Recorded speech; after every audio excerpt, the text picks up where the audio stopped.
नमस्कार मित्रों, एक बार पुनः आप सभी का हार्दिक स्वागत और हार्दिक अभिनंदन करता हूं प्रकाश आगे आप सबके अपने चहेते यूट्यूब चैनल इंस्टा गुरुजी में। देखो, अपन जो साइंस की सीरीज लेके चल रहे हैं, अगर आप लोग तैयारी करो कांस्टेबल के लिए, पटवार के लिए, आरटीएट, सीटीएट या किसी भी ऐसे एग्जाम के लिए जिसके अंदर साइंस एक बहुत महत्वपूर्ण रोल अदा करती है, तो आप बिल्कुल सही जगह पर हो। विश्वास मान के चलना, ठीक है। हम देखो जो सीरीज लेके चल रहे हैं जिसके अंदर हम लोग ह्यूमन सिस्टम्स को पढ़ रहे हैं, इस ह्यूमन सिस्टम के अंदर अपन ने पाचन तंत्र को कंप्लीट कर लिया, श्वसन तंत्र को अभी रिसेंट में अपन कंप्लीट करके आए हैं। आज अपन ने जो नया टॉपिक स्टार्ट होने जा रहा है उसका नाम है ब्लड सर्कुलेटरी सिस्टम, यानी कि रक्त परिसंचरण तंत्र, ठीक है। एक बार देखो मैं हेडिंग बोर्ड पे जरूर लिखना चाहूंगा, रक्त परिसंचरण तंत्र।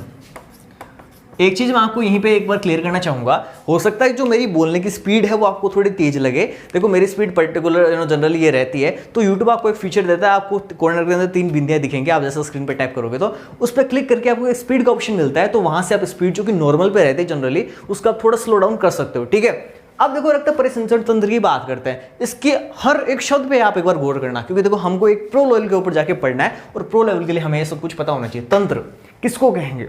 जब भी कोई भी 2 या 2 से अधिक चीजें आपस में मिलकर कोई एक ही काम को करती है पर्टिकुलर, तो वो कहलाते हैं तंत्र। ठीक इसी प्रकार से हमारे शरीर के अंदर भी बहुत सारे ऐसे अंग हैं जो मिलकर एक ही काम को संपादित करते हैं। किस काम को? रक्त को परिसंचरित करने के काम को। तो वो सारे अंग आपस में मिलकर या वो सारे ऊतक आपस में मिलकर जिस तंत्र का निर्माण करते हैं उस तंत्र को अपन क्या बोलते हैं? रक्त परिसंचरण तंत्र बोलते हैं। अब बात आती है परिसंचरण क्या चीज है भाई। देखो परिसंचरण की बात करते हैं, जैसे मान लो यहाँ पर कोई फैक्ट्री है जिसके अंदर कोई माल बन रहा है। अब यहाँ से हमने ट्रक में माल लोड किया और इंडिया के अंदर किसी दूसरी जगह पर इसको पहुंचाना है, तो ट्रक के माध्यम से अपन ने पहुंचा दिया। अब वो क्या करेगा? वहां से पैसे लेकर वापस अपने गोडाउन आ जाएगा और फिर से सामान लेकर चला जाएगा। तो एक देखो सर्कुलर पाथ के अंदर, मतलब जहां से स्टार्ट हुआ था वो ट्रक, वहां से घूम घाम के वापस उसी जगह पर आ गया, तो एक सर्कल उसने तय किया है। इसको अपन बोलते हैं सर्कुलेटरी या संचरण या परिसंचरण। ठीक इसी प्रकार से अब हमारे शरीर के अंदर तो ट्रक तो चलने वाला है नहीं, तो हमारे शरीर के अंदर क्या होता है? हमारा हृदय, जिसके पास से रक्त जाता है, पूरी बॉडी के अंदर मूव होता है और वापस हृदय के अंदर पहुंच जाता है। तो इसको अपन बोलते हैं एक सर्कल इसने पूरा कर लिया। इसलिए हम कहते हैं कि हमारा जो सिस्टम है कौन सा रक्त को लेके जाने का, ये किस प्रकार का है? परिसंचरण के प्रकार का है, यानी एक सर्कुलर पाथ तय करके फिर से हमारे हृदय के अंदर प्रवेश करेगा। अब बात करते हैं रक्त की, तंत्र की अपन ने बात कर ली, परिसंचरण की बात कर ली, अब बात करते हैं रक्त की। आज की देखो अपने जो वीडियो ना, चूंकि देखो ये बड़ा टॉपिक है, एक वीडियो के अंदर कवर नहीं होने वाला, तो आज अपन इस वीडियो के अंदर रक्त को डिटेल से पढ़ने वाले हैं, ठीक है। अब देखो बात कर रहे हैं जब अपन रक्त की, तो आप सभी ने रक्त को कभी ना कभी तो देखा होगा, कभी जब चोटिल हुए होंगे तो लाल रंग का रक्त जो है वो निकलता है। इस रक्त की अपन बात करते हैं। सबसे पहली चीज जो कि एग्जाम के लिए प्रश्न का भी काम करती है, जो हमें पता होनी चाहिए कि रक्त का अध्ययन क्या कहलाता है। तो आप सभी को पता होना चाहिए जो रक्त है ना, इस रक्त के अध्ययन को हम क्या बोलते हैं? आप सभी को आशा करता हूं कि आप सभी को पता भी होगा, और नहीं भी पता है तो आज के बाद आप सभी को पता होना चाहिए। रक्त का अध्ययन कहलाता है हेमेटोलॉजी। हेमेटोलॉजी ये होता है रक्त का अध्ययन। अब रक्त को किसी भी देखो शब्द के आगे अगर आप लॉजी लगाते हो ना, तो लॉजी का मतलब होता है उस चीज का अध्ययन करना। अब ब्लड का अगर अध्ययन करना है तो ब्लड के अध्ययन को हम क्या बोलेंगे? हेमेटोलॉजी बोलेंगे। अब बात करते हैं देखो रक्त की। रक्त के बारे में बहुत ही फेमस स्टेटमेंट है जो आप सभी को पता होना चाहिए, शायद पता होगा भी, लेकिन उसको एकदम से अपन क्लियर करते हुए देखो चलेंगे। वो स्टेटमेंट क्या है? इस रक्त के बारे में कहा जाता है कि जो रक्त है वो एक अर्धठोस तरल संयोजी उत्तक है। संयोजी उत्तक। अब देखो इसको पूरा समझना, आपने शायद ये बहुत बार पढ़ा भी होगा, देखा भी होगा, सुना भी होगा। अर्ध यानी आधा, ठोस तरल, यानी रक्त जो है इस प्रकार का एक अवयव है जो कि ठोस भी है, तरल भी है, आधा ठोस है और आधा ही क्या है? तरल है।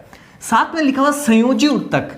उत्तक तो आप सभी जानते हो, कोशिकाओं का एक विशेष कोशिकाओं का समूह जो होता है उसको उत्तक बोलते हैं। विशेष कोशिकाओं का एक जो समूह होता है, अलग अलग अपने शरीर के अंदर उत्तक है, तो विभिन्न प्रकार की जो कोशिकाएं होते हैं उनका एक जो निश्चित समूह होता है वो एक उत्तक का निर्माण करता है। इसको भी अपन पढ़ेंगे, जब अपन उत्तक को पढ़ेंगे तब आपको बताऊंगा। संयोजी उत्तक। संयोजी का मतलब क्या होता है? जोड़ने वाला। अब देखो हमारे ये मान लो मैं इस उंगली की बात करूं, ठीक है, इस उंगली के अंदर अगर कोई मान लो चोट लगती है, ठीक है, तो यहां से संवेदना मस्तिष्क तक तो कौन लेके जाएगी? हमारी तंत्रिका कोशिका। लेकिन अगर मान लो कोई वायरस यहां से प्रवेश कर गया चोट लगने के कारण, तो यहां से ब्लड के माध्यम से वो वायरस हमारी पूरी बॉडी के अंदर फैल सकता है। तो ब्लड ने क्या किया? एक कनेक्शन स्थापित करने का काम किया। ठीक इसी प्रकार से मान लो आपने खाना खाया, हमारी कोशिकाएं जो होती हैं उनको न्यूट्रिशन चाहिए होता है, उनको ऑक्सीजन चाहिए होती है। जब वो अपने उपापचय क्रिया करते हैं तो उसके फलस्वरूप जो भी उत्सर्जन करना होता है उनको उत्सर्जन भी करना होता है। तो ब्लड ही एकमात्र ऐसा ट्रांसपोर्टेशन का काम करता है कि वो उसको न्यूट्रिशन भी ला के देता है, वो उसको पानी भी ला के देता है, वो उसको ऑक्सीजन भी ला के देता है, कार्बन डाइऑक्साइड उससे लेके भी जाता है, और जो अवशिष्ट पदार्थ है ना वो भी रक्त के माध्यम से कोशिकाएं जो है वो शरीर से बाहर निकालती है। तो एक प्रकार से हम कह सकते हैं कि जो रक्त है वो सभी अंगों के मध्य परस्पर समन्वय स्थापित करने का, समन्वय तो नहीं कहूंगा, परस्पर जो कनेक्शन है वो स्थापित करने का काम यहां पर करता है, संपर्क साधने का काम करता है। इसलिए इसको अपन बोलते हैं संयोजी ऊतक। इंग्लिश में इसको अपन बोलते हैं कनेक्टिंग टिश्यू, यानी आपस में कनेक्ट करने वाला जो टिश्यू है उसको अपन बोलते हैं ब्लड। ठीक है, तो रक्त एक अर्ध ठोस तरल संयोजी ऊतक है। अभी आपको बताऊंगा कि किस प्रकार से ठोस है, किस प्रकार से तरल है, जब अपन रक्त के भागों की अलग अलग बात करेंगे, इससे संगठन की अपन जब बात करेंगे। उत्तक से मेरे याद आया, देखो आपका जो रक्त है ना वो एक प्रकार का उत्तक है, और ये कौन से उत्तक से बनता है आपको ध्यान रखना है। रक्त की जो उत्पत्ति होती है वो होती है मेसोडर्म से, ये सबको आपको पता होना चाहिए।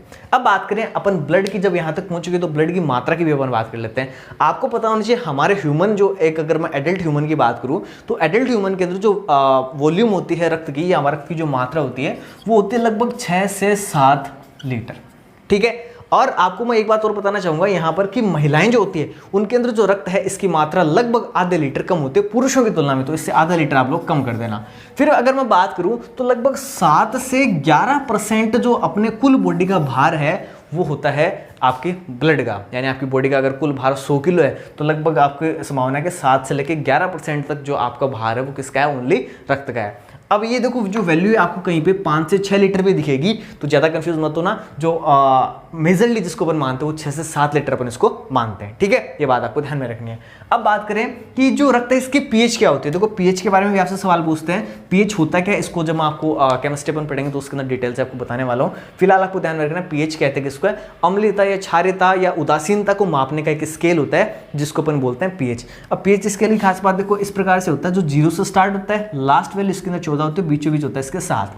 अगर किसी विलेन की पीएच का मान 7 है तो इसका मतलब वो विलेन पूरी तरह से उदासीन है, न अम्लीय है न क्षारीय। अगर 7 से कम है उसका मान तो वो विलेन अम्लीय होता है, और अगर 7 से ज्यादा है तो विलेन कैसा होता है, क्षारीय होता है। अगर मैं बात करूं रक्त की पीएच की तो रक्त की पीएच होती है 7.4, कोई मात्रक नहीं होता इसका, ये भी ध्यान में रखना। 7.4 यानी 7 से अपन किस साइड गए, इस साइड में, और इस साइड कौन सा गुण होता है, क्षारीय गुण होता है। अब चूंकि देखो 7 से बिल्कुल थोड़ा सा ज्यादा पॉइंटों के अंदर ही है तो इसलिए अपन रक्त को बोलते हैं ये एक बहुत ही हल्का क्षारीय एक प्रकार का तरल संयोजी ऊतक है ना। तो रक्त कैसा है, क्षारीय हल्का सा। अब जब इसकी बात आ गई तो मैं एक बात और आपको बताना चाहूंगा, जो हम 12th क्लास के अंदर पढ़ाते हैं, बफर विलेन का एक नाम सुना होगा आपने, बफर विलेन, या नहीं सुना हो तो कोई बात नहीं, आज सुन लेना। रक्त जो है ना आपका वो एक प्रकार का बफर विलेन होता है। अब बफर विलेन होता क्या है, इसकी देखो थोड़ी सी मैं आपको बात बता देता हूँ। बफर विलेन देखो, कुछ विलेन ऐसे होते हैं, जैसे मान लो आपने पानी ले रखा है, पानी के अंदर आपने नींबू को निचोड़ दिया तो क्या हुआ, नींबू एक प्रकार का अम्ल है तो आपका पानी अम्लीय हो जाएगा। अगर आप रक्त के अंदर नींबू को निचोड़ दोगे ना तो आपका जो रक्त ना वो अपने पीएच के मान में ज़्यादा परिवर्तन नहीं आने देगा। यानी वो सारे के सारे विलेन जो अपनी पीएच के मान में परिवर्तन का विरोध करते हो वो कहलाते हैं बफर विलेन, और आपका जो रक्त ना वो एक प्रकार का बफर विलेन है। तो ये प्रश्न बन सकते हैं देखो एग्जाम के लिए, बहुत ही महत्वपूर्ण जो चीज़ें हैं वो मैं आपको बता रहा हूँ। अपन देखो रियल में एक प्रो लेवल के ऊपर जाके पढ़ रहे हैं, इतना डीप अगर आप इसको पढ़ रहे हो ना, बहुत ही आसान है। देखो इसके अंदर कोई दिक्कत दुविधा की कोई बात इसके अंदर नहीं होनी चाहिए मेरे ख्याल से, तो बहुत ही आसान है सब कुछ, अपन बहुत इंटरेस्टिंग तरीके से इसको पढ़ेंगे। आज देखो मैं इतने एनिमेशन नहीं दिखा रहा, लेकिन फिर भी अगर जरूरत पड़ी तो बीच में एनिमेशन वीडियो के एडिटिंग के दौरान डलवा दूंगा। ठीक है, बफर विलेन है एक प्रकार का रक्त, यहाँ तक अपन ने बात कर ली। अब देखो आगे इसकी बात करते हैं, मैं बोर्ड को साफ कर दूँ फटाफट। चलिए एक बात और आपको जो ध्यान में रखनी है कि जब अपन रक्त दान करते हैं तो आपको पता होगा रक्त को अपन यूनिट के अंदर मापते हैं, तो एक यूनिट के अंदर कितना रक्त होता है ये भी देखो आपसे हो सकता है प्रश्न पूछ लिया जाए, तो इसलिए आपको ये भी ध्यान रखना है। अगर मैं बात करूँ एक यूनिट की इंडिया में, तो ध्यान रखना इंडिया के अंदर एक यूनिट जो रक्त होता है वो होता है 350 ml के बराबर।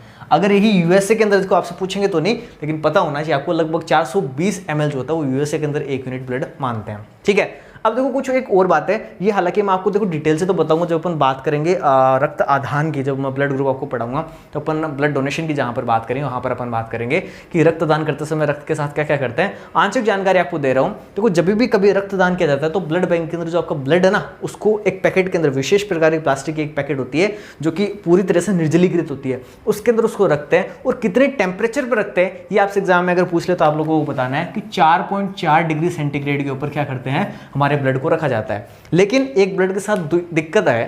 क्या दिक्कत है? आपने देखा होगा कि कभी आपको मान लो चोट लग गई, ठीक है, जब चोट लग जाती है तो थोड़ी देर तो ब्लड निकलता है, उसके बाद थोड़ी देर बाद क्लोटिंग हो जाती है वहाँ पर, यानी रक्त का स्कंदन हो जाता है। अब अगर आपने ब्लड बैंक के अंदर इतने टेम्परेचर के ऊपर भी अगर आपने रक्त को रख दिया तो वो भी क्या होगा, वहाँ पर जम जाएगा, और वो जम गया तो कोई काम कर नहीं रहा, तो वो जमे नहीं। इसके लिए उसके अंदर क्या मिलाते हैं हम लोग? प्रतिस्कंदक मिलाते हैं, ठीक है। तो एग्जाम में आपसे अगर पूछ लिया जाए कि ब्लड बैंक में ब्लड को रखते समय उसमें कौन सा प्रतिस्कंदक मिलाया जाता है, तो आपको ध्यान होना चाहिए।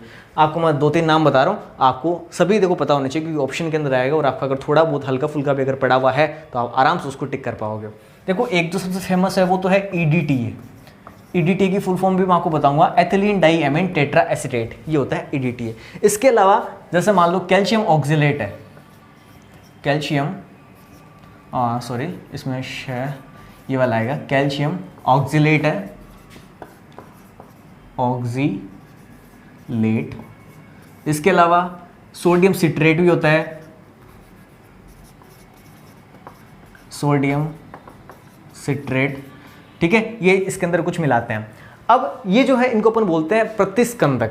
अब आपने देखो क्या देखा कि जब अपन ने इसको लैब के अंदर या मान लो ब्लड बैंक के अंदर इसको रखा था तो 4.4 डिग्री सेंटीग्रेड ताप पे रख दिया और उसके अंदर ये प्रतिस्कंदक मिलाती है, लेकिन अपनी नसों के अंदर भी तो खून दौड़ता है, अगर यहाँ जम गया तो देखो प्रकृति ने बहुत ही सोच समझ के अपन को बनाया है। यहाँ पर अपन को बाहर से कुछ डालने की जरूरत नहीं है, हमारे शरीर के अंदर अपने आप एक प्राकृतिक प्रतिस्कंदक बनता है, जिसका भी नाम आपको ध्यान में रखना है। और इनसे ज़्यादा इंपॉर्टेंट ये वाला है कि मानव के शरीर में जो हमारी रक्त वाहिनियां हैं उनके अंदर रक्त के स्कंदन को रोकने के लिए कौन सा प्राकृतिक प्रतिस्कंदक पाया जाता है, तो आप सभी को ध्यान रखना, हिपेरिन नामक प्राकृतिक प्रतिस्कंदक पाया जाता है, जो हमारी रक्त वाहिनियों के अंदर रक्त को जमने से रोकता है, यानी स्कंदन से रोकता है। इतनी बातें देखो आपको नॉर्मली पता होना चाहिए। अब बात करते हैं देखो अपन जनरली रक्त के संगठन की, कि रक्त के अंदर होता क्या क्या है। तो देखो मैंने अभी आपको एक यहाँ पे स्टेटमेंट लिखवाया था कि रक्त एक अर्ध ठोस तरल समझी ऊतक है। अब यहाँ पर ठोस और तरल वाला जो भाग था ना, इसकी अपन यहाँ पर बात करेंगे। देखो मैं बात करूँ रक्त की, जो हमारा रक्त होता है इसके असल में मोटा मोटी अगर अपन देखें तो 2 भाग है। एक पहला इसका जो भाग है जिसको कि मैं बोलता हूँ तरल भाग, ये है इसका तरल भाग। दूसरा इसका जो भाग है इसका नाम है ठोस भाग। जो आपका ठोस भाग होता है ये आपकी कुल जो आपका रक्त, अगर मान लो 100% इसको आप मानते हो, तो आपका जो ठोस भाग है वो आपका ओनली होता है 45%, और जो अधिकांश भाग यानी 55% जो भाग है वो कैसा होता है, तरल भाग होता है। जो आपका तरल भाग है ना, इस तरल भाग का नाम है प्लाज्मा। देखो आज तो मेरी स्पीड ज़्यादा तेज़ नहीं है ना, आज स्लो ही पढ़ा रहा हूँ मैं, क्योंकि एक कमेंट आया था मेरे पास। ठोस भाग के अंदर जो चीज़ें आती हैं उनके अंदर अपन बोलते हैं इनको रक्त कणिकाएँ, रक्त कणिकाएँ। देखो इनको कई जने कोशिकाएं बोलते हैं, तो कोशिकाएं नहीं, ये रक्त कणिकाएं हैं, अंतर में बता दूंगा आगे, ठीक है। प्लाज्मा, देखो प्लाज्मा जो होता है ना, इस प्लाज्मा के अंदर भी लगभग 90 से 95%, अब देखो चूंकि तरल भाग है, तरल किस कारण से, पानी के कारण से, लगभग 90 से 92% इसके अंदर क्या है, सिर्फ और सिर्फ जल है। और बच गया जो 8 से 10% हिस्सा, इसके अंदर देखो होती है कार्बनिक और अकार्बनिक भाग होते हैं, प्रोटीन वाले भाग होते हैं, तो मैं इसको लिखता हूँ प्रोटीन। अब इस प्रोटीन में भी कौन सी प्रोटीन होंगी उनको भी अपन देखेंगे। इधर मैं बात करूँ देखो ठोस भाग के अंदर रक्त कणिकाओं की, तो 3 प्रकार की रक्त कणिकाएं होती है। पहली है RBC, दूसरी की मैं बात करूँ तो इसका नाम है WBC, और तीसरी जो है वो है प्लेटलेट्स, या आप इनको बिंबाणु भी बोलते हो, प्लेटलेट्स, ठीक है, बिंबाणु आप इनको हिंदी में बोलते हो। अब देखो जो आपका जल वाला भाग है इसमें तो कोई दिक्कत नहीं, जो आपका प्रोटीन भाग होता है ना, इस प्रोटीन के अंदर 3 अलग अलग प्रोटीन होते हैं। कौन कौन से, यहाँ पे जगह शेष नहीं है तो मैं यहाँ पे आपको लिख के बता रहा हूँ। देखो एक तो प्रोटीन होती है नंबर 1 में बात करो 3 प्रोटीन में से, पहली जो प्रोटीन है इसका नाम है एल्ब्यूमिन, एल्बुमिन। दूसरी जो प्रोटीन होती है इसका नाम है ग्लोबुलिन, और तीसरी जो प्रोटीन होती है इसको आप फाइब्रिन प्रोटीन भी बोल सकते हो और फाइब्रिनोजिन भी बोल सकते हो, फाइब्रिनोजिन। देखो ये 3 प्रकार की प्रोटीन इसके अंदर अलग अलग होती है। अब इनका काम क्या क्या होता है, देखो एकदम से अपन प्रो लेवल पे पढ़ रहे हैं तो आपको इनको पता होना चाहिए। देखो बहुत ही सिंपल सी बात है, ज़्यादा कोई दिक्कत वाली बात नहीं है, ठीक है। तो इसके देखो मैंने आपको 3 भाग बताए, 3 भाग कौन सा, जो सबसे पहला भाग है वो तो है एल्ब्यूमिन, ठीक है। दूसरा जो भाग है इसका नाम है ग्लोबुलिन, और तीसरा जो भाग है इसका नाम है फाइब्रिनोजिन। अब इनका भी आपको देखो थोड़ा थोड़ा मैं बता देता हूँ। एल्बुमिन जो होती है हमारे शरीर के अंदर जो परासरण क्रियाएं होती है, परासरण की क्रिया जो अपन केमिस्ट्री के अंदर आगे पढ़ेंगे, परासरण की जितनी भी अपनी क्रियाएं होती है वो सारी की सारी एल्बुमिन अपना कंट्रोल करता है। ग्लोबुलिन, देखो अभी मैंने थोड़े दिन पहले प्लाज्मा थेरेपी के ऊपर वीडियो भी बनाई थी अपने वर्तमान के अंदर, देखो कोरोना के अंदर प्लाज्मा थेरेपी का काम चल रहा है, आप सभी को पता भी होगा। वो वीडियो नहीं देखी तो ऊपर आपको मैं सुंदर सा एक आई का बटन भी दे रहा हूँ, उस पर आप क्लिक करके देख सकते हो। देखो प्लाज्मा का काम क्या होता है, प्लाज्मा वैसे तो बहुत सारे काम होते हैं, जो एक काम यहाँ पर ये वाली जो ग्लोबुलिन प्रोटीन करती है वो वाला मैं बता रहा हूँ। हमारे शरीर के अंदर जब भी कोई रोगाणु प्रवेश करता है ना, तो उस रोगाणु को मारने के लिए या उस प्रतिजन को, जिसको आप इंग्लिश के अंदर एंटीजन बोलते हो, उस एंटीजन को खत्म करने के लिए हमारे शरीर के अंदर एंटीबॉडी बनती है। और वो एंटीबॉडी बनती कहाँ से है, इसी प्लाज्मा के अंदर ग्लोबुलिन प्रोटीन से बनती है। तो हमारे शरीर के प्रतिरक्षा तंत्र का जो निर्माण करता है ना, प्रतिरक्षा तंत्र को सहारा प्रदान करता है, वो कौन है, ग्लोबुलिन है। यहीं से आपकी जो एंटीबॉडीज है ना वो बनती है। तो इसका काम हो गया प्रतिरक्षा तंत्र का। फाइब्रिनोजिन प्रोटीन का काम, जो आपके रक्त का थक्का बनता है ना, तो उसके अंदर सहायक कौन होता है, बहुत सारे सहायक तत्व होते हैं, सहायक अवयव होते हैं, उसके अंदर से एक कौन है, फाइब्रिनोजिन भी है। तो ये रक्त का थक्का जमाने में हमारी मदद करता है। अब देखो बात करते हैं इस साइड में आरबीसी, डब्ल्यूबीसी और प्लेटलेट्स की। देखो इनकी डिटेल्स है तो मैं आपको एक अलग ही वीडियो बनाऊंगा, जो इसके तुरंत बाद जो वीडियो है उसके अंदर अपन इन तीनों की अलग अलग बात करेंगे। पूरी एक ही वीडियो के अंदर तीनों अपन बात कर लेंगे, क्योंकि वीडियो ऑलरेडी काफ़ी बड़ी हो चुकी है। नॉर्मल जानकारी दे रहा हूँ। आरबीसी लाल रक्त कणिका इसको बोलते हैं, ये श्वेत रक्त कणिका है और ये बिंबाणु है, ठीक है। लाल रक्त कणिका, रंग इसका लाल होता है, इसको अपन बोलते हैं इरिथ्रोसाइट।